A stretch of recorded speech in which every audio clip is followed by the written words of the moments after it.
Don't be zoning out on us and spinning around in your chair. Don't be rolling your eyes in the back of your head. Don't be staring at the ceiling.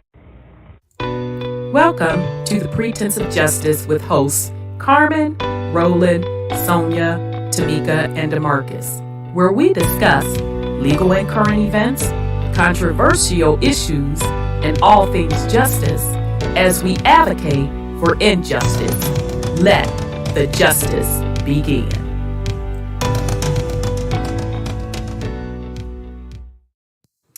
Okay, we are live. Welcome to Pretense of Justice Live.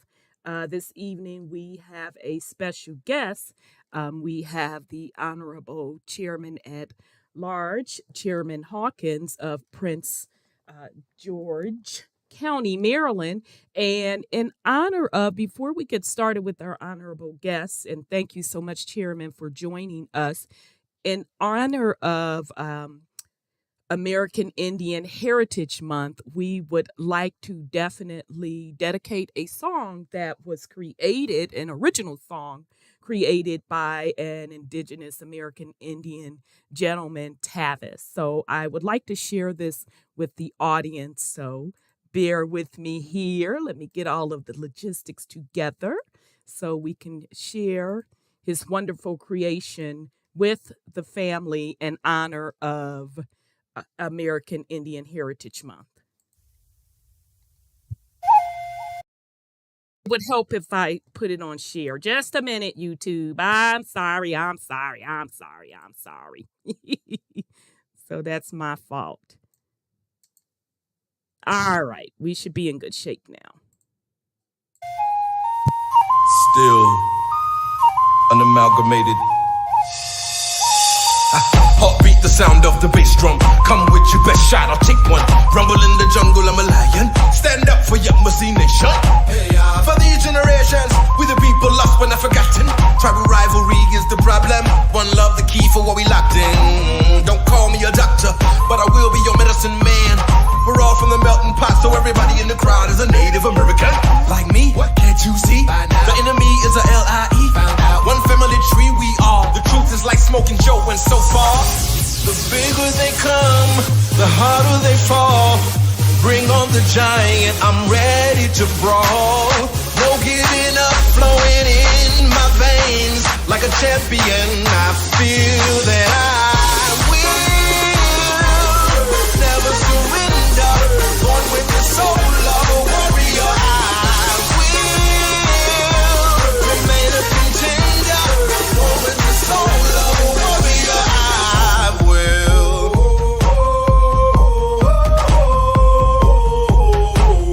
Hey y'all, hey y'all, hey y'all, hey, hey, hey, hey y'all, hey y'all, hey y'all. I rule my dominion. I'm part Asian, Indian, Dominican. Back to Hindu, Dravidian, so Mexicano, loco, man. Yes. Egyptian fits my description. Yes. I'm training hard for the mission. Yes. I'm a country boy from the south, and mama said knock you out. I'm in the ring like the bigger they come, the harder they fall. Bring on the giant, I'm ready to brawl. No giving up, flowing in my veins. Like a champion, I feel that I will never surrender. Born with the soul of a warrior, I will remain a contender. Born with the soul of a warrior, I will. If you're down for one love and one people, let me hear you say, hey y'all, hey y'all, hey y'all, hey, hey, hey, hey, hey, hey, hey. One finger in the air, hey y'all, hey y'all. Somebody wanna yama see me break it down, down. Watch me break it down, down. Watch me break it down. Somebody know that yama see we break 'em down, down. Yeah, we break 'em down, down. Yeah, we break 'em down. The bigger they come, the harder they fall. Bring on the giant, I'm ready to brawl. No giving up, flowing in my veins. Like a champion, I feel that I will never surrender. Born with the soul of a warrior, I will remain a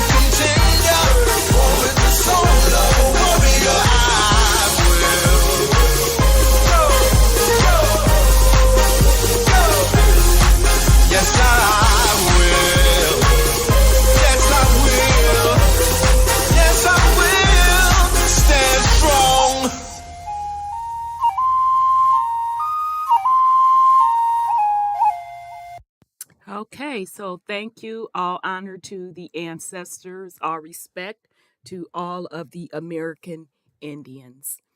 Okay, so with that said, we are very, very happy to have the Honorable Chairman Hawkins joining us tonight.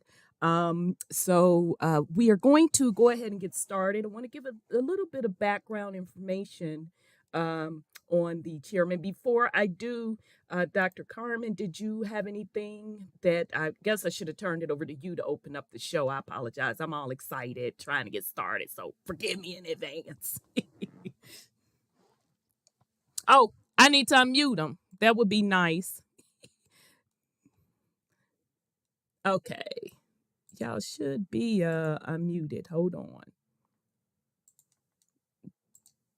Okay, let me unmute everybody. Sorry about that. I forgot I muted them, y'all, because I be yelling about them about cross-talking. So you should be unmuted now. All right. Let's try this again. I'm going to unmute everybody.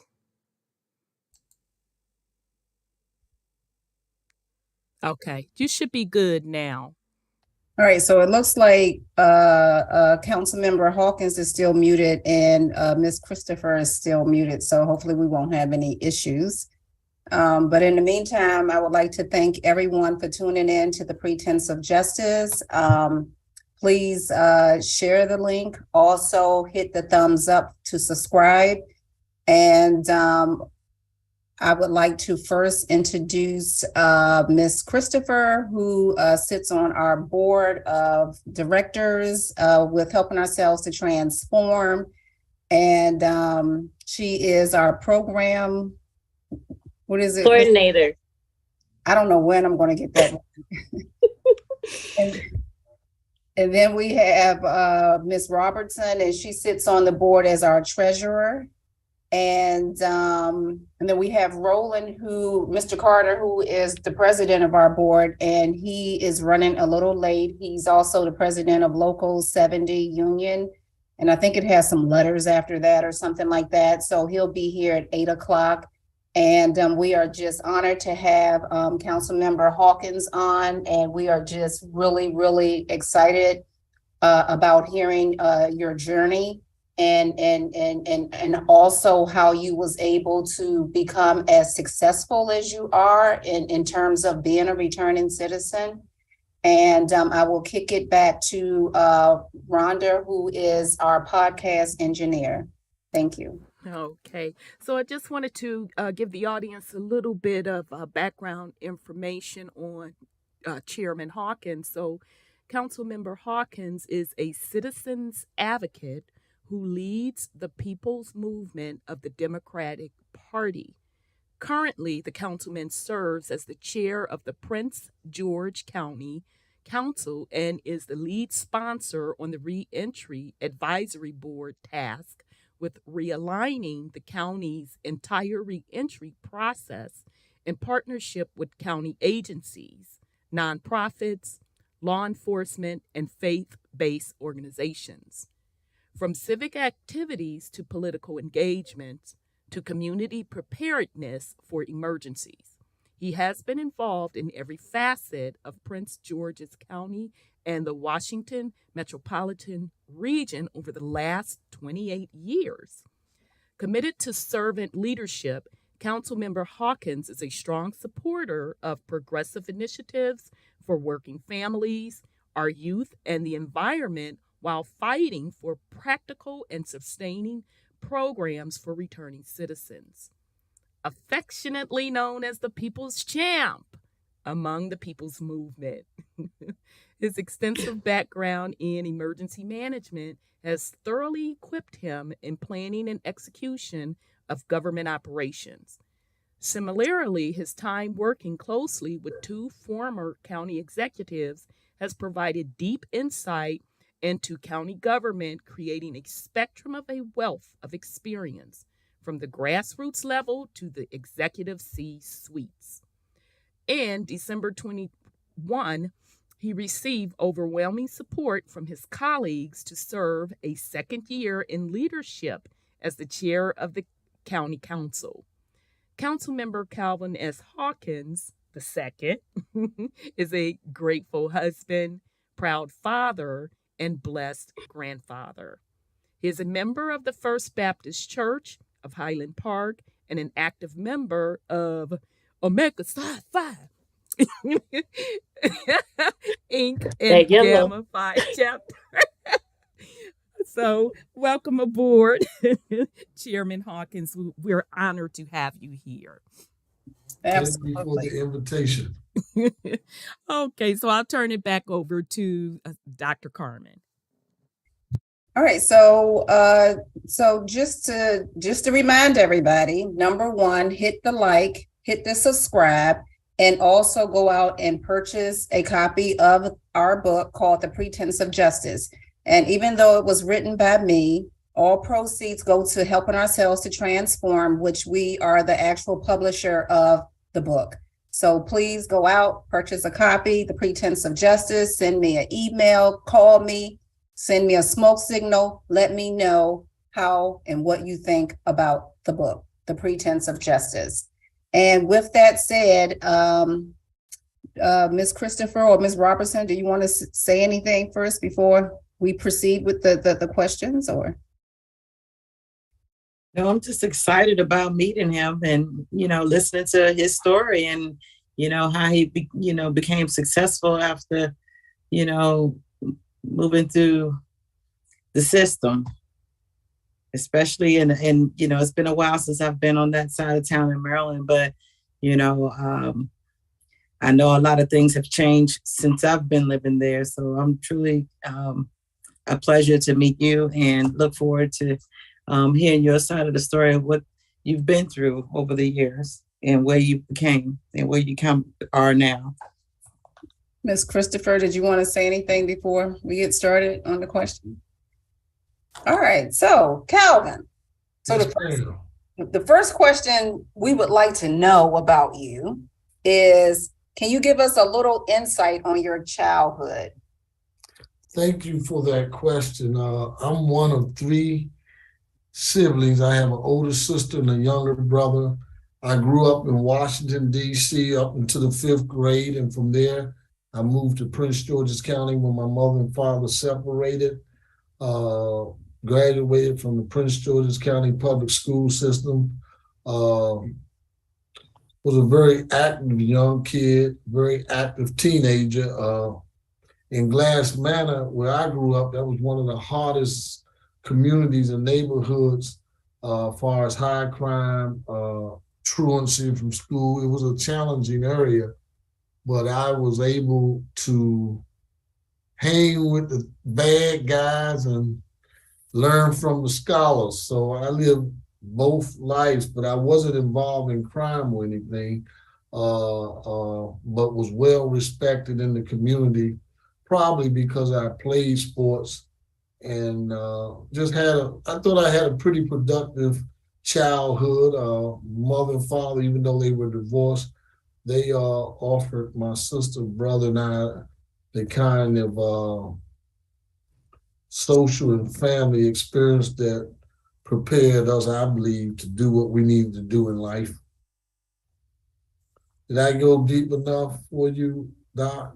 Yeah, I guess one of the things when I think about Glass Manor, I think about Oxon Hill, because my sisters and I, when we left Palmer Park, Maryland, we moved to Oxon Hill. And so Glass Manor was like up the street from there well, it is in Oxon Hill. Glass Manor is in Oxon Hill. Yes. And it was interesting out that way, What part of Oxon Hill? Oxon Hill Village. Oh, where the water tower is. Used to be Dennis Grove. We used to walk through the woods to get there, up there off of St. Barnabas Road, right by the Beltway. Exactly. Yeah. So those were some interesting times. We did not, for whatever reason, didn't want to leave Palmer Park, but we didn't have a choice because our parents had broke up. So yeah, so same thing. Yeah. Yeah. right. Lower Baltimore. Oh, So do you It's a little Baltimore. yeah. Mhm. Yeah. well, do you think that area, Oxon Hill and Glass Manor, do you think that has gotten better now, or do you think it was worse back then?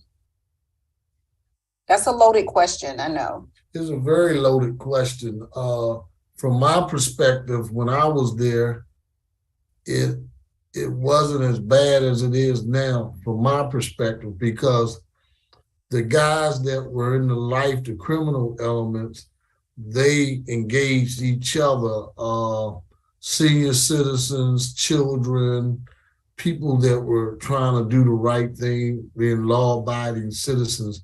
In Glass Manor back then, you didn't fall into any situations where you were a victim of crime. In most instances, the criminals hung out with the criminals, but they also respected the innocent families of senior citizens, children.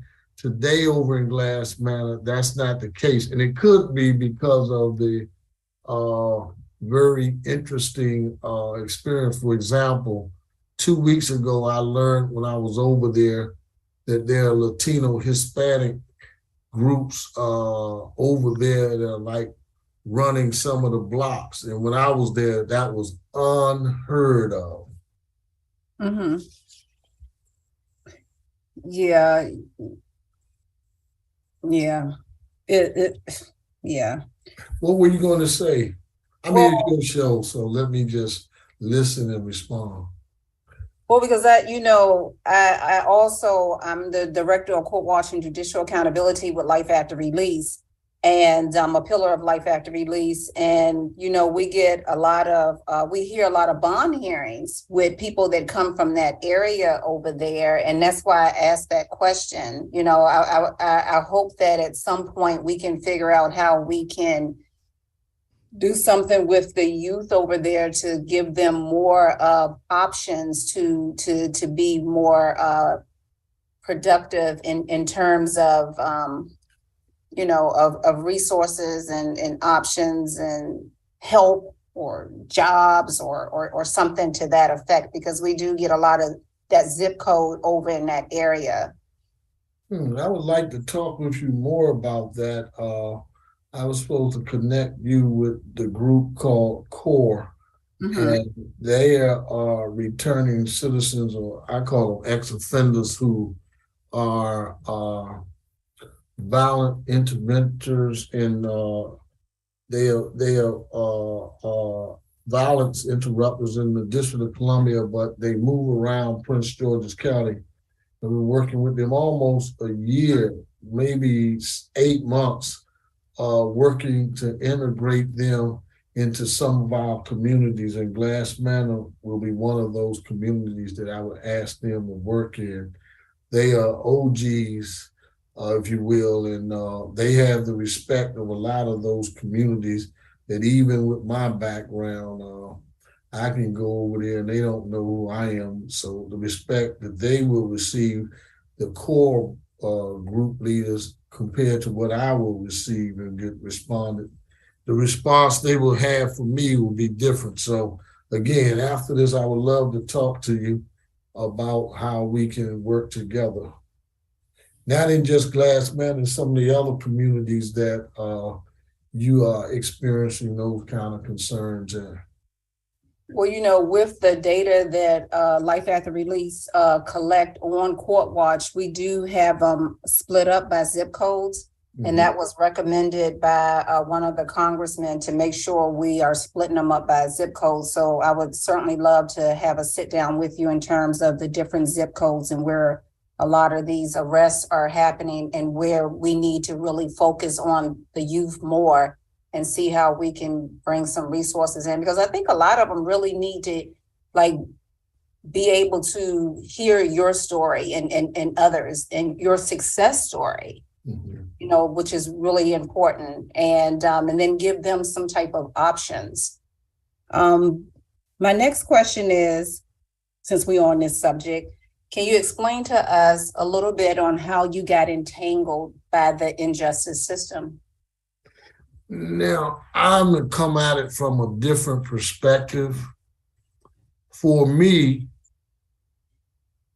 single parent household, a graduate, Washington Hill High School, went on to Bowie State, student government president there, leader in my own right. I think when you say injustice, it's injustice to individuals who, from, in my humble opinion, I'm gonna just use young boys who end up in juvenile facilities, detention facilities, and from there they come home, they end up in adult prison systems. That's injustice, because those individuals, whether it's poverty, whatever it is, they didn't have the chance to make it in this society. And that's the injustice that you referenced and how I see it. In my case, I was able to break the barrier in Glass Manor, go on to college, was in ROTC, finish all the requirements to become a second lieutenant in the United States Army. My reality was crack. They call it crack today, but back then in the early 80s, they called it free basing. And I had an older girlfriend. I was 19 and she was 34. She was worldly. Ooh, I'm sorry, I shouldn't have put that ooh in there. Ooh. Yeah, you did right. And she, I was the man on Bowie State campus as the student government leader, but out there on those streets, she was the woman. And my fascination with her got me deeper into the usage of free basing, and at 19, that's why it wasn't injustice for me. I did myself some injustice by leaving the sheltered campus of Bowie State, where I was developing my mind to go on and do something positive, to hanging out and smoking and free basing. So I ended up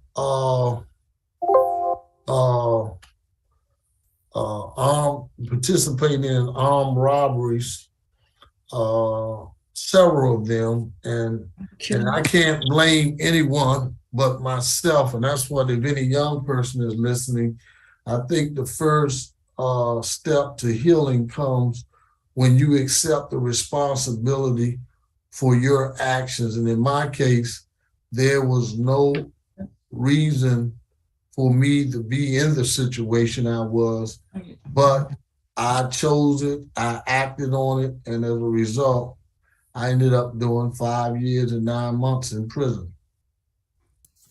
May I ask a follow-up question?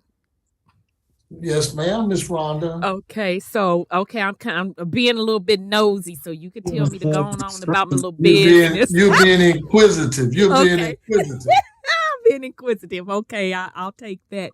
So, would it be accurate to say that the older girlfriend kind of got you into using drugs? Or and the words of the song, the whisper sing, I was lost and turned out, Olivia Calvin. Okay, all right, thanks. Right, so you got it. So okay, you're accurate. But again, I think free basing was the tool to get to the sexual experience. Like Mary Barrett. No, let me stop. Okay, we can hear that. La. Go ahead. I blame myself, but I was so attracted to her, and that was something she was doing. I associated myself with it, and while I guess she was able to handle it, I wasn't. I did some things that were criminal, and as a result. Okay. Wow. Thank you for sharing that with us and being so honest. I appreciate it. Yeah, that brings about the healing. Openness. Indeed. Absolutely. I appreciate you sharing that as well, because I come from kind of a similar story, but more so not me, but my son. Your story is his story, except for he's younger still. So he's still dealing with it, right? So I really appreciate that he actually walked into the room right when you were sharing. So he got to hear it. So that was really special to me for him to be able to hear it at the moment you were giving it. Yes. He's part of the school to prison pipeline. So he just kind of just been in this system for a minute. But at some point you do have to take responsibility for your own actions. And that is true. And after all this is said and done, maybe we could sit down, he and I and the guys from Corbin sit down, we had him men-to-men talks, and ain't no finger pointing, there's no blame, there's no shame, it's just brothers reaching out to brothers, and something your son may say could be something that can better help me with my own journey as I move into the future. But it's something Carmen said at the beginning, that you all keep all this data. Who's there? Who do you get that data to, and how do we help each other? Because it's all about us. And tomorrow at the end of 8 p.m. when the polls close, Calvin Hawkins should be a council member for another 4 years at large. And I have another 4 years to do what I need to do. And once that ends, I can't come to Carmen or any of you and say I should have, would have, could have. That's not who I am. So publicly, I'm saying to you, Carmen, I'm looking forward to working with you. It has taken a while, but we are there now. That book. Indeed. Congratulations, Chairman. Absolutely. I assume you read the book. Hey, I don't speculate about that which I haven't conveyed and read, and I can discuss that with you. You're deeper than I thought you were. You did what? I said you're deeper than I had given you credit to be, not in a negative way, but what you've gone through and where you've been. I thought just being at Bowie State and ending up where I ended up reading your book, I'm like, wow, my soul cries out. Which leads to the transition, which you just perfectly made. Can you provide us with your experience of life when you were in prison? Like, do you mind sharing some of that with us? The prison for me was the most conservative experience that I've ever encountered. My father drove for Mayor Walter Washington in DC. He drove for 12 of Marion Barry's 16, 20 years as mayor. So I was always excited about politics. So when I went to prison in Lorton, to be specific, they had an orientation dome for new prisoners, first time there. I went there 21, had on, and you can appreciate this, had on purple chucks with gold shoestrings. And you talking about a man among men, So they're looking at me like, who's this weirdo? Was he a pimp? What was his story? But I say that to you, the third day I was in there, this guy that for most of the time I was in DC jail, he was like one of the guys that ran things up there. He was like 6'4", maybe 240, 250, kept himself in shape. We got there, I'm walking, I saw two of the shortest guys in Lorton come up and stab him to death all over some cookies, and who time it was on the telephone. So an older guy, he was a Moorish American, a Muslim, a form of the Islamic faith. He pulled me to the side and said, you just keep walking. You didn't see anything. And he told me, you got 5 years and 9 months. You got a chance to get out of this prison. This place is not somewhere you want to come back to if you're fortunate to get out of it. But what he said to me, and I carry with me each and every day, he said, there are two types of individuals in here. Those who mind their business, those who get into everybody's business. So you got to decide what you want to do. Do you want to go to the law library? Do you want to read and develop your mind while you're here? Or do you want to get into the gay, the homosexual? Do you want to get into the drug life? Anything in this prison you can do, but there are consequences for it. So if you're committed to getting out of here 5-6 years from now, work towards that. But if you want to get caught up in the fascinating realities of prison, do that too.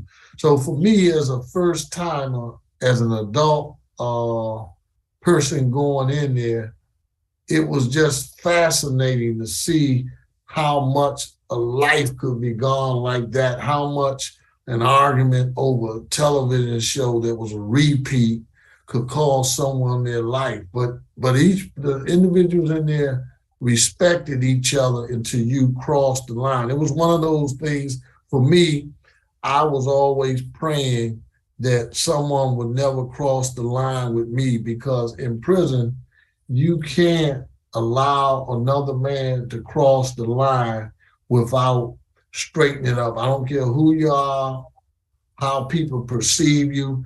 If they observe you failing to act on someone, as they call it, disrespecting you, then your life could have a whole different experience, whether they kill you, whether they rape you, it's those kind of things there. But another thing, some of the most peaceful people are in prison, and you really get a chance, and if I may say this, the religious experience, you really get to see Muslims, you get to see Christians, you get to see, I think prison allows individuals to really come in touch with the supreme being as they understand that to be, because they're in the cell, they got discipline, their time is such that many of them use the spiritual time or their spiritual reconnection to keep their sanity in a place like this. But if I had the money, I would go around the country just suing prisons, because to have individuals incarcerated is an injustice that I will never accept. So you asked me all that. I hope I didn't go ramble a little bit, but I wanted to tell you my experience was a profound one. But if I could do something other than involve myself in elected politics, I would go around the country advocating for prison reform. The Department of Justice has definitely been in some congressional hearings. I don't know if you've been able to catch those, but they're under fire right now. And it's good. More people, like what you said, need to sue or do something, because they are definitely not doing what they were. Well, I guess they are doing what they were intended to do, right? But so if anybody has anything else, I want to go on to the next question, if that's okay. I'm clear to go on. Well, yeah, I just got to make a comment. So a lot of times, like with people and the elected officials in Congress and the Senate and stuff, and the delegates and all of them, so they're thinking that they passed legislation, but no one's watching the hen house. So they're thinking, hey, we dealt with that 2 years ago, we good, and then they on to the next thing. So it really needs some type of commission or something, or people that have come home and that know that this is not working or that's not working. Yeah, you did that legislation 5 years ago, but it didn't work, and blah, blah, blah. And the guards are not doing this and the prisons is not doing that. So that's my take on that. So, and I'm glad you said that, because you're right. They speak about what they're doing and through their legislation, but there's no follow-up to see if it's really working. Even some of the legislation we did this last year or this last legislative session, you gotta like some of it they haven't even implemented it yet, and you're like, wait a minute, these people can get X amount of dollars by hiring a returning citizen, and we don't have it in place. So it's a constant watchdog kind of mindset, but you have to be disciplined and have the zeal and energy to want to do it. And that's where we are on a lot of it. Like, for example, I believe the county needs a new correctional facility. They keep piecemealing the one they have. And so that's one of the things I'm going to push in this next legislative session in 2023. And to make sure those individuals coming home have what they need. Like Carmen said, it's the same thing over and over. The Bridge Center had a returning citizens simulation where you went in there, you had the chance to experience what someone coming from home from prison experienced, trying to get their birth certificate, identification card, their social security. I don't think they call them food stamps anymore, but anyway, housing, all the challenges and how they have limited money, limited resources, and they got to get all over the county or all over the District of Columbia. And, it's set up. That's the injustice you spoke about, Carmen, because it's set up for everyone to fail. I keep calling you Carmen, and you didn't give me that permission, Dr. Johnson. Calvin. So we're gonna pretend like we don't know each other. Okay, Chairman. Oh, no, keep it Calvin. We're gonna act like we don't nobody tell nobody we know each other. We know each other very well, and you're an inspiration in your own right. And you are too, absolutely. You are appreciated. All right. I know you got another question for me, but I have to tell Rhonda. Rhonda, when I met your sister, she went dead at my jugular. She didn't take no wooden nipples. She didn't take no evasive responses. She left me in the pretense of justice. There was nowhere to run. That's y'all talking about me? That's the Harrison women. Right. Look, I call her auntie, and she didn't give me permission to call her that. So, I'm gonna go ahead and transition to the next question, unless somebody else has something they wanted to chime in on. All right, and you kind of went into it already, Chairman. You said about life after prison, and that was my next question. Can you provide us your personal experience of what life was for you when you got out? I was hoping that I know you all probably have some questions you thought about, but I was hoping that we could get around that question, but I'm going to respond. Also, I didn't share that I was a teenage parent. My daughter, I was in my 12th grade year. She was born in April of 1979, and I graduated in June of 1979. I bring her up because she had come with my mother to Lorton to see me, and at the time, my daughter was 4 years old, and I had been away for 4 years. No, she was 4 when I went in, so she was 6. She had just started kindergarten, first grade kindergarten, and as she was leaving the visiting hall, I was standing in the line at Lorton to go back in, and you know about the Carmen, they gotta check you and all that. She was with my grandmother, this 6-year-old. She ran from my mother to me and grabbed my leg, and she said, "Daddy," and she looked up at me, "I want you to go home with me. I want you to go home with me." She called her grandfather Papa. She said, "Papa been going to school with me, but it's supposed to be Daddy and Daughter Day. So when you gonna come and go to school with me? Why you can't go to school? All my friends' father come, and you haven't gone with me."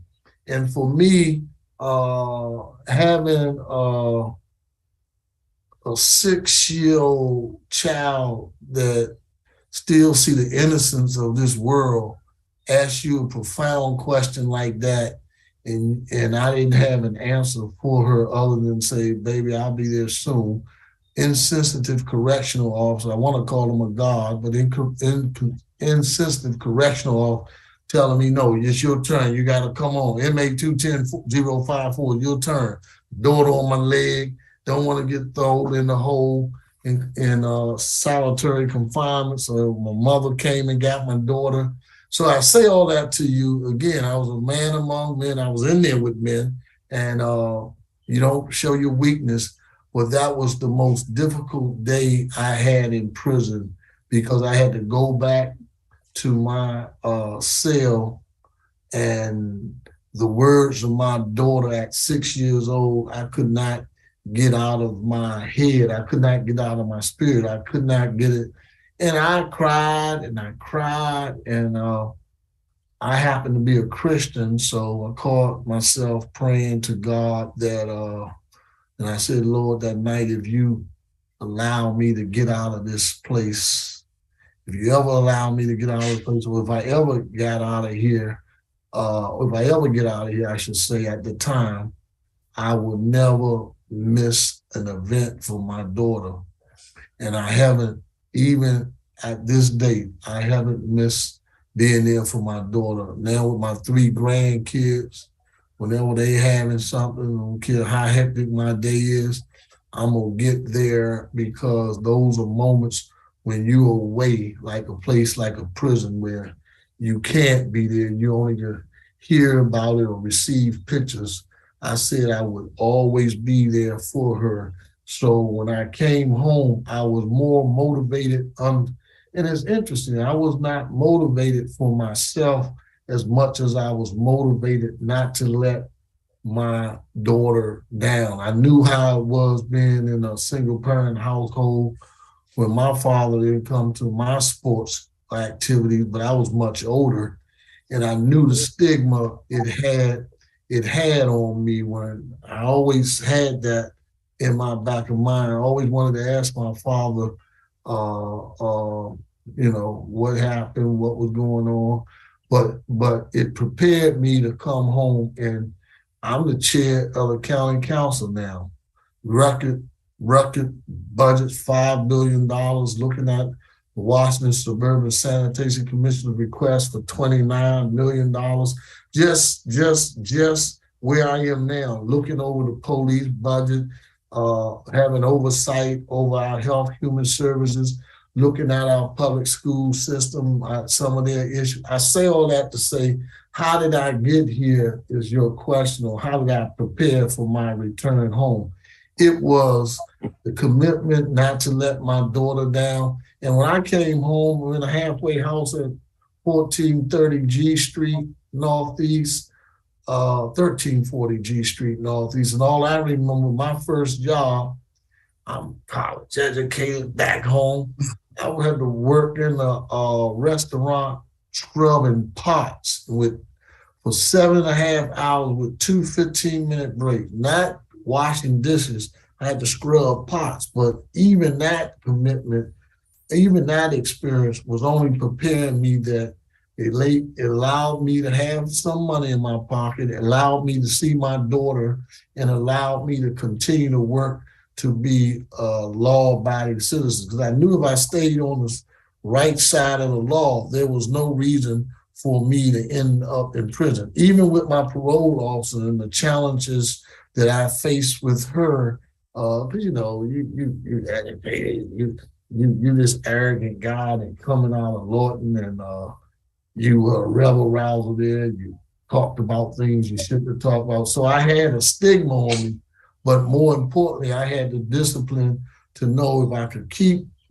working, whether it was scrubbing those pots. And then I became a juvenile counselor for individuals coming from Oak Hill and Cedar North. Those were the detention centers where most DC juveniles went. So it kept me focused on that. 197 North. Well, I can tell you Hope that answered your question.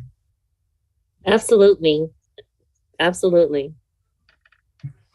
Yeah, you elaborated. I was sitting here listening to it and inspired, and I was in my mind, I was thinking, how did that moment with your daughter, when she grabbed you by your leg, how did that want to make you want to change yourself? And you just answered it all to the T. because it made me go back to my childhood when I used to grab my parents' legs and never wanted them to leave, even if they were just going to work, So I know that had to have been hard on you just to even, experience that with her. And it's amazing that you chose her instead of the streets. And that's amazing. I applaud you for that. I do have a question. Anybody got a question? I was going to say something. So everybody in Prince George's County want to text me pictures of Calvin Hawkins and them, including my Aunt Joan Math. So I'm sitting here getting these texts. That's why I'm looking at my phone. I'm like, everybody is texting me pictures. So you are a community. People in the community absolutely love you, including my Aunt Joan, just to let you know. Her name is my Aunt Joan Mathis, Sonia's aunt as well. And that's deep. And other people are texting me pictures. I'm like, what is going on here? So of course I had to give my shout out to my aunt. So yes, know that. So did you send them the one we took? No one has seen that one yet. I think that no one's seen that one yet. I think we was with your chief of staff, and it was Miss Topeka Sam, and it was two other young ladies, and we was having a great meal, and it was great company, and you are appreciated. That's when I found out. I'm like, he is really amazing. No, I'm just a humble servant trying to follow the footsteps of individuals like you. But please, if Joan is listening, that made my moment when she said you send her the picture. Thank you. Well, it's some others too, but I had to give my aunt the shout out. But I got other people texting me pictures of you and them as well. But and then one more thing, Sonia. So you talk about your daughter when she was holding on to your leg. And I remember when my two sisters, Sonia and Karen, they came down to the prison camp to see me. And I always told them, do not come see me. Mm-hmm. And so they came, they popped up without me knowing, and I wouldn't go down. And so finally the captain or whoever had to order me to get dressed and go down there. And my sisters, they were standing there crying. And I had to explain to them, number one, I don't want you guys to see me like this. That's number one. And number two, if I'm not leaving with you, here it is, I'm emphatically innocent. And if I'm not leaving here with you, I do not want to watch your butts jiggle and your backs. Like I couldn't handle that. Yeah. You know what I mean? So, and then they came the next year, same thing, crying and carrying on. I'm like, I told y'all not to come. So they didn't come anymore. Because I think the next year I was able to get out, but it was just, I couldn't handle the psychological aspect of not going home with my two sisters.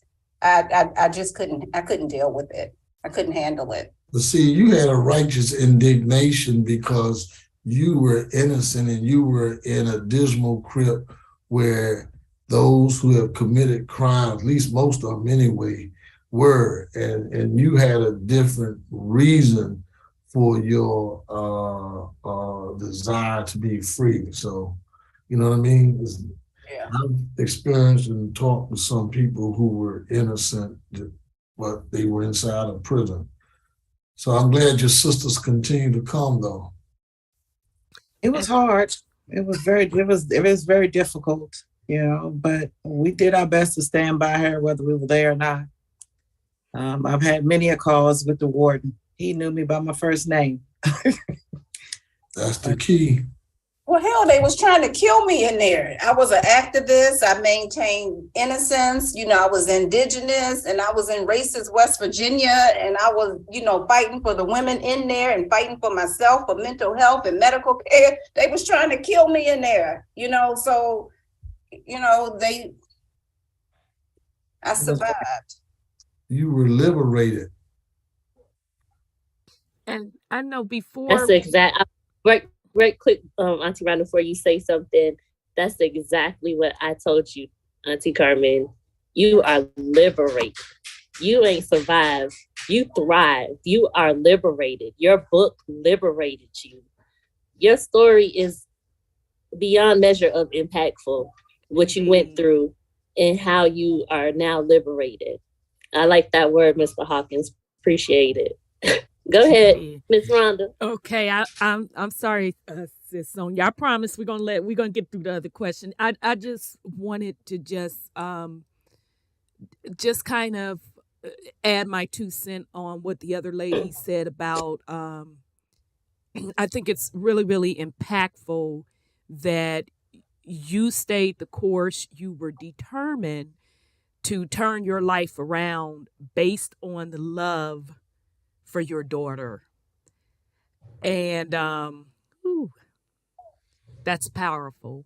Much respect to you, and I hope that all men listening, and especially young men with children, to understand the importance of your presence in your children's lives. I know in our community, a lot of times the emphasis is on the boys, but the girls need their fathers as well. You all are our symbol of what manhood is. So, salute to you for having enough love for your daughter and determination that that's not your story that you wanted your baby to see you as for the rest of your life. So, salute to you. Absolutely. All right. Agreed. All right. Well, we have another question for you. So, Chairman, what made you get into politics? At a very early age, well, again, my father drove for Mayor Washington, the first elected mayor in the home rule era in D.C., and then he drove for Marion Barry, and he would have those cars parked at my grandmother's when he would come over there, and I would sit in there, and they had the little radio walkie-talkies, and just that when Marion Barry came to D.C., he just had a way about him. I'm talking about now, 1974, 76, when he was a school board at large, and then he became the mayor. He just walked with that swagger that made young guys like me just always wanted to be a Marion Barry. Not because I worked in the Marion Barry Summer Youth Program, although I lived in Maryland.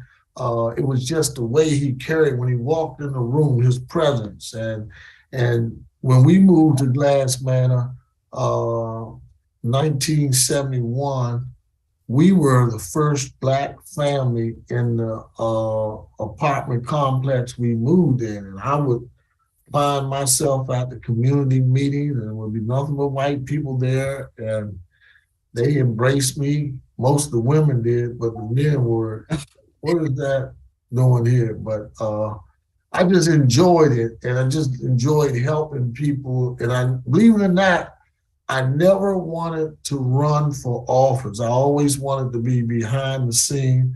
I believe you don't got to be the king if you're the king maker. And I always saw myself in that light, helping candidates win. Never wanted to work with any of them. Just wanted to, I just enjoyed the campaigning political side of it. And then having worked with Mayor Marion Barry, having worked with DC Council Member Kevin Chavis, having worked with Wayne Carey during the Jack Johnson administration, during the Rashawn Baker administration, just having that opportunity, I love it.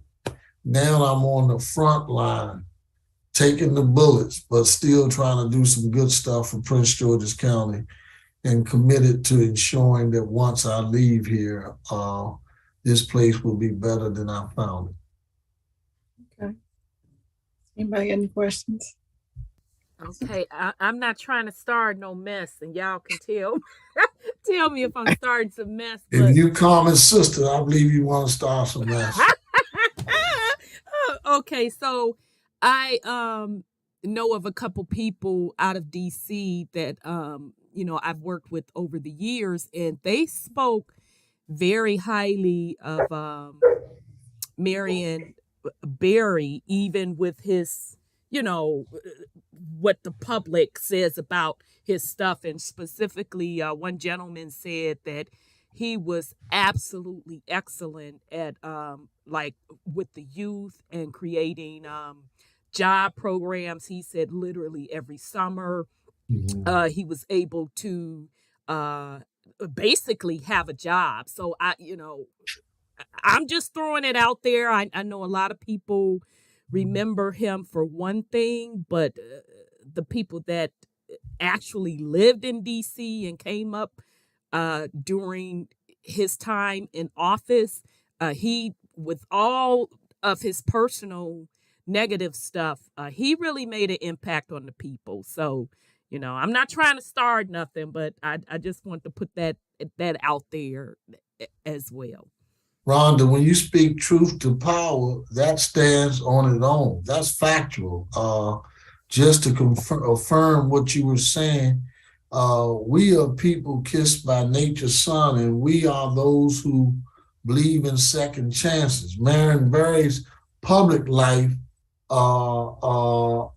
ended in a situation where he was probably wrong is wrong. But when he came home from doing the time that he had to do, the people of District of Columbia voted him in as mayor again, voted him in as a council member. So like you're saying, his public service to others spoke volumes, and people re-elected him until his death. He died in office. So, you can't take that from those who live outside of the District of Columbia and those who didn't support him. The majority of the people that voted supported him, and that speaks volumes about his life, that one page didn't write the chapter of his book. And so when you read The Pretense of Justice, you will understand Marion Barry's experience in that of Carmen Johnson. Indeed. Thank you. Yeah, he was my godfather, number one. And number two, my mother worked under him through his whole regime. And my mother had 5 children. And so Sonia, you and Karen were little back then, even though I'm the youngest, but don't tell nobody. And, we would be in the office, licking envelopes and all kinds of stuff like that. And throwing stuff in the trash and typing and pecking.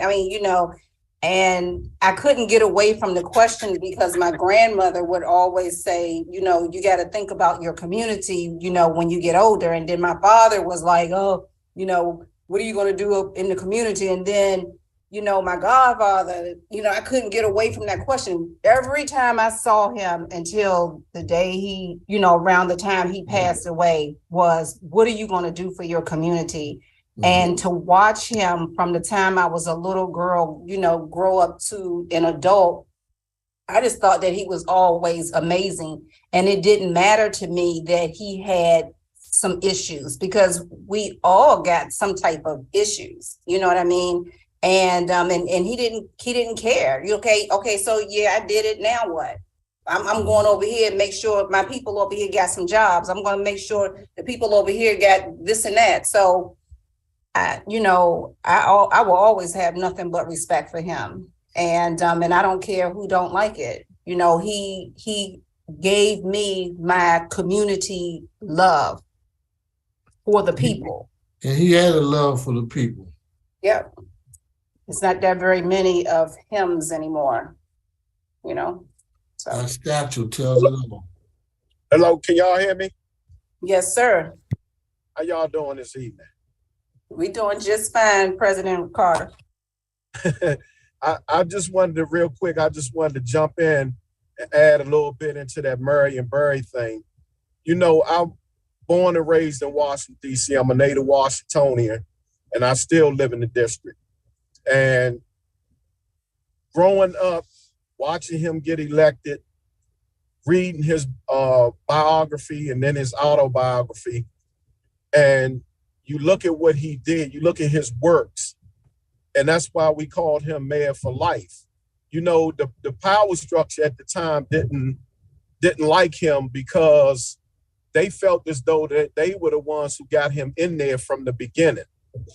And basically, from what I understood, what my portion of understanding is that when he went to those business people down at the federal city council, a lot of people don't know about that, but he went there and telling them, look, these people, they need jobs. These people over here on the other side of this bridge, they need jobs and stuff. They told him, go back over there to that district building and we'll call on you when we're ready to do it. So what he did was he opened up DC government.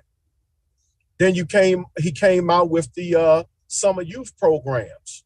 So every year, the kids wasn't hanging on the street. They were going to work in the summer. Right. People's parents were working at the Department of Public Works, the police department, the fire department. And that's what put the city in the reds, because the big businesses in the city didn't want to hire none of the people that look like us. So in turn, that's when all this stuff started happening to him. You ask me, did he have a problem with drugs? I don't think he had a problem with drugs. I think his downfall was more so women than anything. But at the same token of time, his good outweighed his bad. That's and right. I will always look at that man in high esteem, no matter how somebody tried to character assassinate him. But to me, outstanding man. And I look up to that man to this day, and can't nobody say nothing no different about him. That's right. Sonia? Well, I'm about to move forward to the next question, Mr. Hawkins. So I would like for you, Chairman, to share with us your reentry board program that is dedicated to getting loved ones out of jail. That was a program, actually, when I was running, young lady Latasha Ward was running also.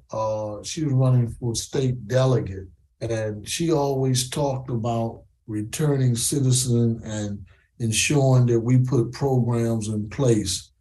She agreed if she won and I won, we would work together, but if one of us won and the other did not, that the other who won would carry on the mantle of putting in real reentry programs that are really helping individuals returning from prison and correctional facilities, but have some measurable, or have a way of measuring our success. So, well, when we came up with the re-advisory committee, it was an opportunity to put a cross section of people together.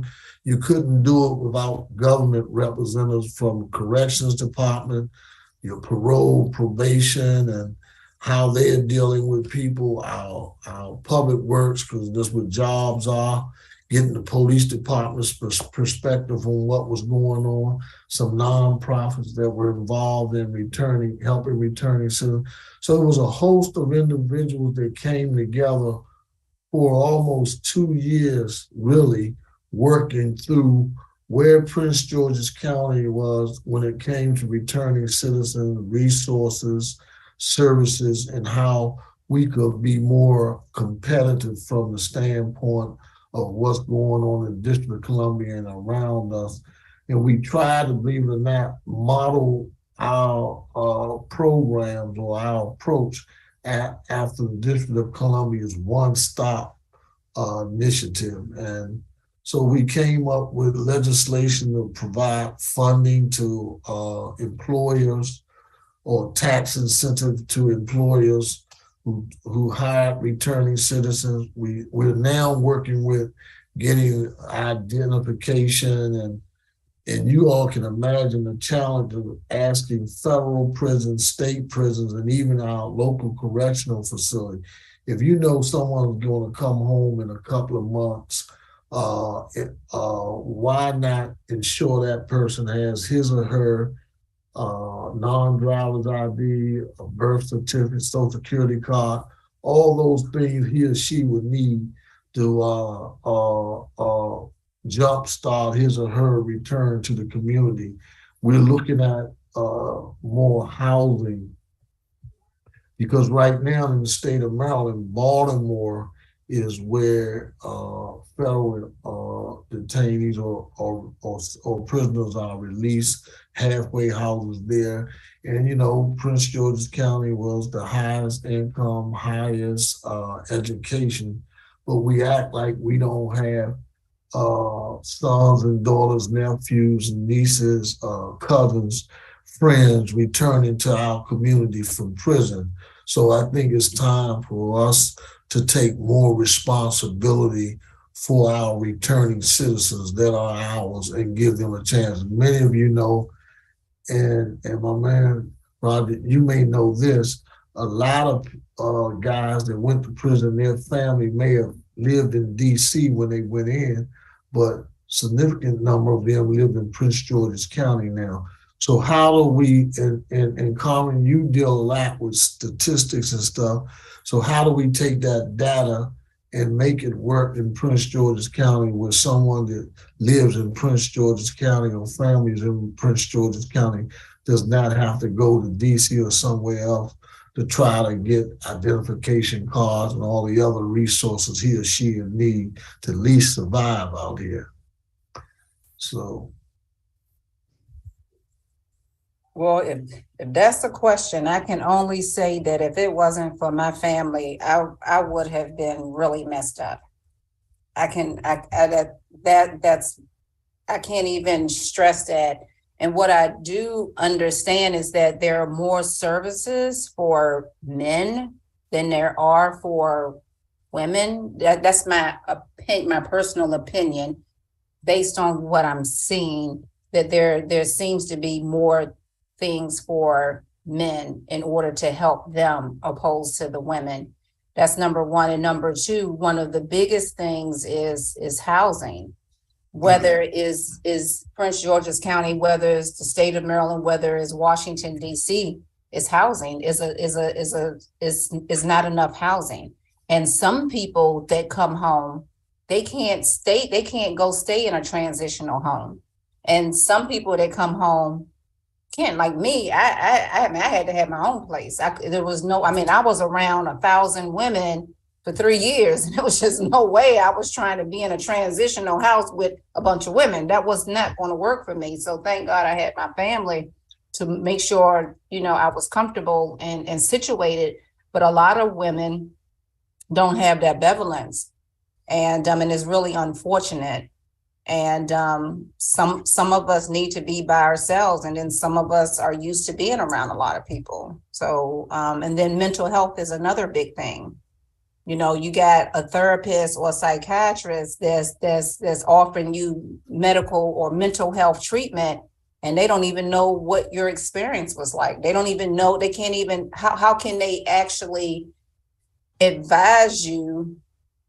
And they don't even know what you're really going through. Yeah, they'll give you meds for PTSD. Yeah, they'll give you meds for depression. Yeah, they'll give you meds for, anxiety. But can they really get to the core? I've been in mental health therapy for 4 years, every single week for 4 years. And even though my therapist and both of my psychiatrists did not understand per se, the only thing that they could do was just deal with the the actual PTSD and anxiety, but not understand and feel the pain and suffering that was the overall reason of the PTSD and the anxiety and depression. So women, I think, really have it harder. You think so? I think so. Yeah, I will say this, and maybe that's why I will say some may agree with me, some may disagree with me, but I will say that County Exec Angela Alsobrooks, State's Attorney Aisha Braveboy, our Chief Judge, Presiding Judge Sheila Tillerson Adams, they have a sensitivity to all of this. I think they're trying to figure out how to really help with it. And if individuals like you don't have an opportunity to have audience with them, I think they're missing a valuable component, and that's your voice from where you came from and what you've observed and how you're able to offer some solutions to it, to what we're dealing with out here. I agree. But I know you agree, and I'm gonna hold you to it and get you engaged even deeper than where you are. You have an important voice in all of this. Yeah, they, is a little, real quick. One of the things I remember when I came home and when I was going to different programs, whether it was DC or Maryland, like I was flip-flopping back and forth, and they was like, well, we can help you with your ID. Well, I got my driver's license. Well, we can help you with your birth certificate. Well, I got my birth certificate. Well, we can help you with your resume. Well, here's my resume. Holy shit, she's overqualified. She can take my job. And no one knew quite what to do with me. And that took me into a more of a spiral, because there are a lot of professional women that are experiencing prison jails, camps, and cages that are coming home that have some of these things. You know what I mean? And to sit down with a group of professional women of color to hear what professional women of color that have been to prison jails, camps, and cages have been through and what are still going through, I think that this conversation needs to be had. Okay. Sonia, before you say it, I think we should work together and have a woman's, I don't know if it's conference or just a conversation. No men allowed, just so you all can sit down and just kick it. I will sponsor it. I got some women who would be interested in it. I'm on board with that. Make some money for your organization. That would be amazing, because we work very hard. Yeah. Thank you, Chairman. I have a question. I mean, it's a question to the whole panel. It's so easy for them to have so many drug rehabilitation, and some of these people can get grants from the government in order to get themselves, clean, or they have, and I'm not trying to bring any other issue in, but I'm going to say it anyway. It's okay for them to start bringing in people that we really can't afford to take care of, when we should be trying to take care of our own folks when they're coming out and transitioning. So when you're saying that there really isn't any housing for these people who's transitioning, when in fact it probably was, but now you got so many other people who's coming into this country, and they're using up the spaces for the people that are coming back home, and there's nowhere for them to go. So my question is, where is the government funding going if it cannot go to transitioning homes for these people to come in and start fresh? I mean, you're letting everybody else come in and start fresh, but these people, I mean, they born and raised here, and they don't even have a place to go. Calvin? That's a good question. I want to say that, but one of the biggest challenges is the not in my backyard. That's the biggest challenge. Most communities, we talk about it, but you gonna do what? Bringing those women in my neighborhood, bringing those guys in my neighborhood. The fight to find locations is one of the challenges, but the straight up answer to your question is there's no excuse for it. But again, we are embarrassed to have the conversation about what we need to do, because I honestly believe the more engaged the community is with returning citizens, whether it's housing opportunities in their communities. Now, you can rest assured tomorrow someone's going to call my office and express their discontent with me saying that we need more facilities in our community. That's just a fact.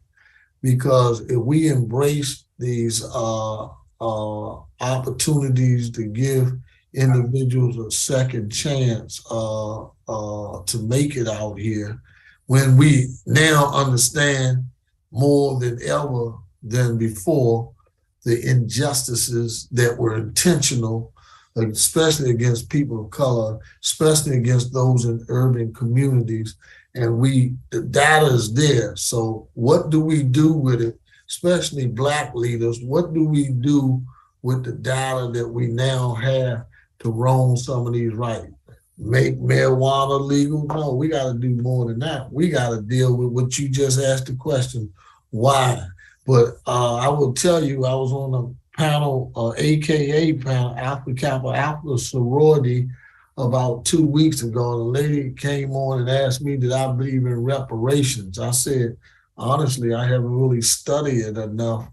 And she went off on me and said that I'm out here giving it to the Latinos and others who don't even have citizenship here, and I'm not even into reparations for our people. I said, well, why don't you do me a favor? Because I accept what you said.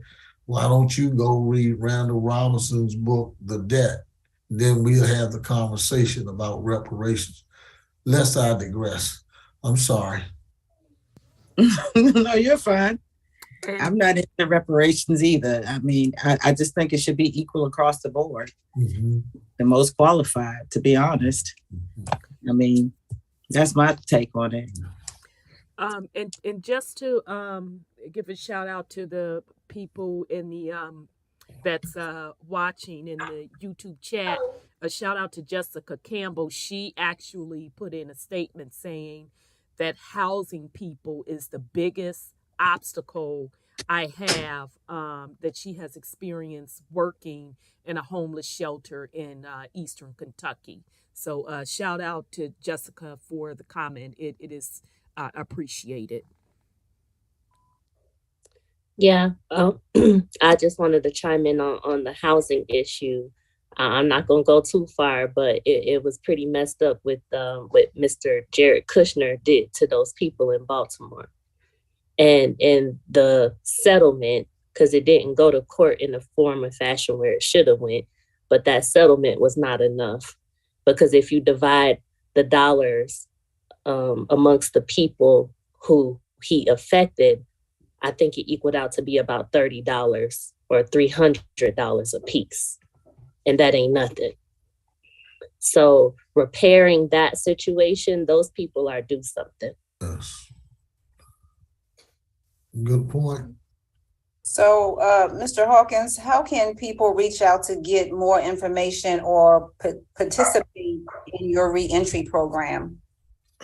I guess I was supposed to have something that I could put up with my email address. May I give it to you? Absolutely. My email address is C.S.Hawkins, HAWKINS, @co.pg.md.us.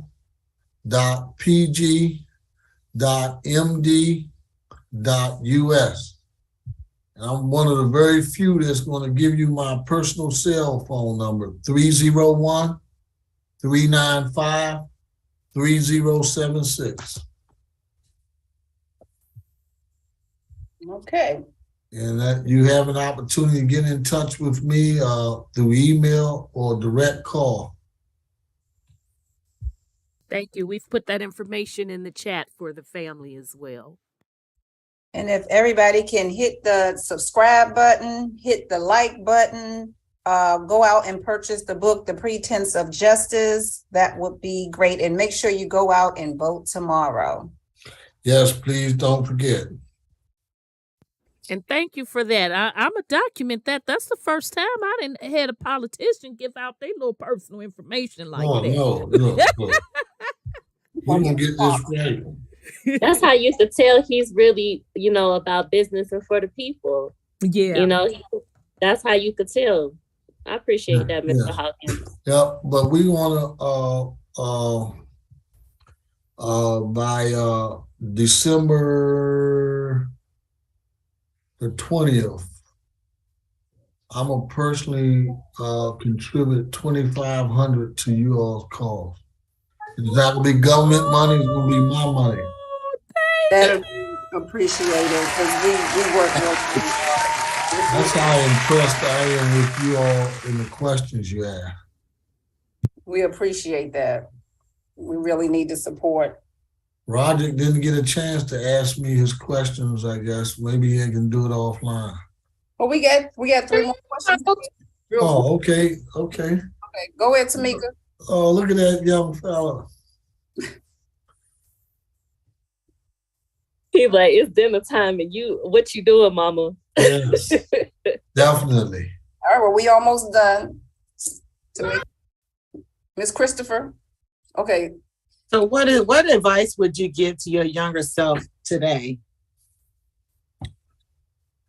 Never stop believing in yourself, and the more you do right, the more you can help others who have done wrong to get back on track.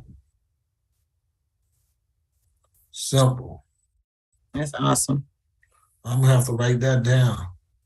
And what advice would you give the youth, since we have some issues happening with the youth, you know, and I think it's more so because me and Sonia, we go back and forth about this all the time, but I think it's more so the youth don't have enough jobs or programs and things of that nature to keep them occupied and moving in the right direction. And matter of fact, I want to be able to send you the youth program that we've been working on that we will be unveiling after the holidays. Oh, okay. It's amazing. It's nothing like I've heard anybody else has talked about or anything. I always like to do, when everybody's over here, I like to look over here. And so it's absolutely amazing. Oh, we have to sit down. All of you we have to go out to lunch or something so we can sit down and discuss it and hear about it and be open to questions and everything. If it's that amazing, I want to not receive it. I want to sit down and talk to you about it. Absolutely. Oh, it's awesome. That's all I have to say. It's just absolutely awesome. And go ahead. No, I was just, you know, I'm gonna hold you to that, of course. You know how I am. You know how we do. Big time. There's Mr. Roderick. We got to put more money into these programs for these kids. They bored out their mind, and they doing too much social media instead of actually, you know, doing something that's going to be positive and keeping them out of the system. You know, it's hard to get it. It's easy to get in the system and hard to get out of it. That is so accurate. You know, so we have to work together across the whole nation, to be honest, and find something for these kids to do. I mean, it's too much. I agree. And the question was asked, what would I say? I honestly don't have an answer. That's why I'm working with the guys who form CORE and hopefully working with you all. And you may have some ideas that may be one of the ones that transform some of these lives. So I'm open to it. We emphatical about it. Roland, now since you've made it home and you're on the camera, do you want to end the show with you guys are doing such a great job. I'm sitting back enjoying this. You're president of the board, so you got to say something besides what you said 2 hours ago to the council members. They do this back and forth, chairman. So you know it's family. You know how it is. Look, I was going to say, brother, you glad you can join us. These sisters are not taking any wooden nickels. Oh, already trust me. I already know. All right. You know, their cause is justice, not injustice. So when I saw you come on, I was like, yes. Now, Mr. Carter, he's the president of our board, and he also helped the men get careers. And Mr. Carter, if you can explain a little bit of what you do in terms of, you know, how you are able to mesh the union and helping ourselves to transform kind of like together. Well, Chairman Hawkins, I've met him already. He probably forgot about me, but he actually invited me to a fundraiser. It was sometime last year. And you were clean. Yeah, I was cleaner than this. I had on the jacket and the tie. That's right. You were clean. I remember. So, but getting back to helping ourselves to transform, as well as a direct connection with you know, the union that I am the president of. We try to bring, and not only to my union, but to other unions, because those are careers and they are trades, and you get to learn a trade. That's something nobody can take away from you once you get that trade under your belt. And it gets to a point in that career, if you take it seriously, you don't have to look over your shoulders no more. You can lead a good life. You can uplift your family. You can, you know, it's all types of things that come along with it. You know, it's just like tonight, I'm leaving from somewhere where I'm thinking that you would be there, but you was on here. I was at Bowie State, if you understand what I'm saying. The president, yeah. So that's where I just came from, and I mean, it takes you to all different types of places in your life, and you just don't realize these are the things that happen for you. And you know, the guys and the young women that we're trying to help, you know, the sky's the limit. I mean, you know, that's what we're trying to do, guide them into going and towards the trades if they possibly can, and keep it moving and just, you know, keep it moving and have a great career. That's what I'm about. And that's what ourselves transform is about also. Yeah, right. That's important. I was supposed to be there today, but I made this commitment. Yes, sir. And if you know Carmen, you don't want to be on her bad side. Well, she hung up on me early when I told her. Stop putting the family business up in the YouTube streets. She hung up on me. Hey, look, we're gonna be authentic, right? We're gonna be she hung up on me early. I said, look, I'm taking care of something. I had just got up there. Yes. I mean, you know, the security was off the chain. Yeah, so I'm surprised you were able to use your phone. Yeah. Oh, yeah. Yeah. Well, no, I was sitting out there waiting for them to get up out of there. That's why I was just sitting there. Right. Yeah. But I mean, everything I'm here. Yeah. So that's real. And we were together. Yeah. They held it down. Oh, yeah. Well, we really appreciate you coming on. And I know you had said that you had given a copy of the book to your children to read, The Pretense of Justice. And I really appreciate that. We appreciate that because, again, helping ourselves to transform, published the book. And it's on Amazon, but we published the book and all proceeds go to the nonprofit, and you know, it nothing goes to me. It all goes to helping ourselves to transform, which in turn goes to our community. And I just want everybody to hit the thumbs up, hit the subscribe button, go out, purchase that copy of The Pretense of Justice. And Chairman Hawkins, do you want to? Oh, he wants to show the picture. Thank you. Do you want to take us out? You want to take us out? You want to end the show? I just want to say thank you for the opportunity to come and have this very lively, informative, and authentic discussion. Only way we can rid our society of the injustices that so many of us have experienced is coming together, collaborating, and have the courage to say enough is enough and speak truth to power. And from the time I met you over at the restaurant with the other sisters, I've always admired that independent courage that you exude, you exhibit, and you also walk the life of those women who come behind you will have a role model to look up to. Some will say you were down and out, but your sisters never gave up on you, and look at you now. So I'm just grateful for this moment, and hopefully I added something to the discussion that your listening audience and your panelists will say he's worthy of having additional conversations with. And I'm sure you all going to ensure that I keep my word on my commitment.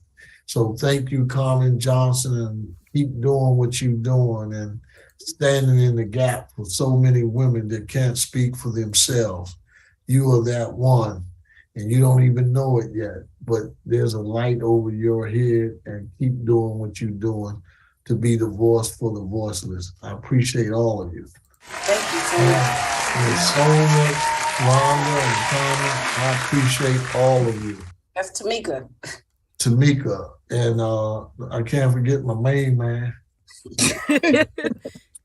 Thank you so much, Yeah. Chairman, and Yeah. Absolutely. we're so honored. It was a great conversation, and you definitely have an open invitation to come back for sure. And we definitely look forward to working with you behind the scenes on many ventures. So we want to thank you all. Thank you so much. It is so Thank you. appreciated.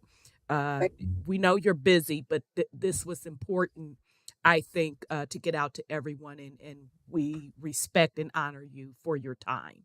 Like Marion Barry, never too busy for the people. And Tamika, and I mean that, I meant that sincerely when I said earlier, if we want your little man, young man to come and sit in the circle with us. No finger pointing, no blame game, just listening, learning, and encouraging. Listening to his story, he hear ours, and maybe it's some synergy that we all can help each other. So don't forget that. Absolutely. I appreciate it. I do.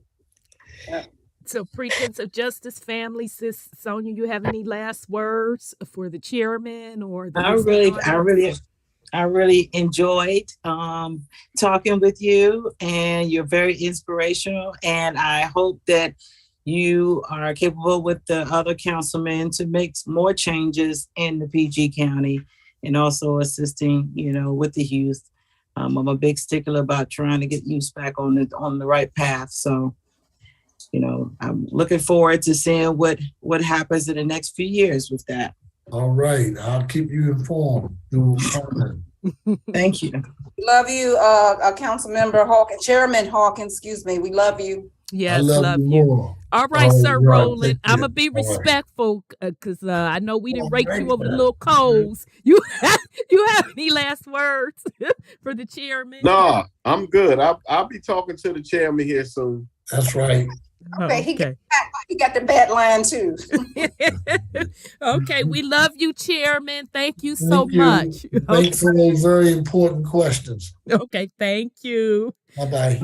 All right. Okay, and we want to thank our listening audience for joining us. We just want to remind you to please share this video. We want to remind you to also subscribe to the channel so we can get in the algorithms, we can get the message out. Okay, so make sure you subscribe and share and like the video. And also, please, I really highly recommend, and I'm not just saying this because, I am a part of the Pretense of Justice family, but I am really saying it from the sincerity of my heart regarding the Pretense of Justice book. Now, I'm going to be honest, I still haven't gotten through it. And it's not because it's boring. It's difficult. It's highly emotional. And I'll be trying to keep it together to not bug my sis Carmen, with me crying as I'm reading her story. I'm really feeling what she's going through. There's so many lessons. Women, when I tell you there's a lot of lessons in this book for us, it's a lot of lessons. So I'm highly encouraging the family to support the Pretense of Justice. You can get it on Amazon. And again, all proceeds go to our nonprofit organization, HOT. So with that said, fam, we want to thank you all so much for joining us. And we'll be back in a couple weeks. We want to thank the Honorable Chairman Hawkins as well for taking time out of his busy schedule for sharing his experience with us as well. So with that said, we are going to sign off. We're going to rock out with our closing music, and we appreciate all of you all's support. So thanks so much. And so I muted the panel, y'all, so they waving bye to you. Because if I don't do that, child, they going to be talking no matter how much I tell them don't talk. They talk. So I always have to mute them. So thank you, family. Peace and love.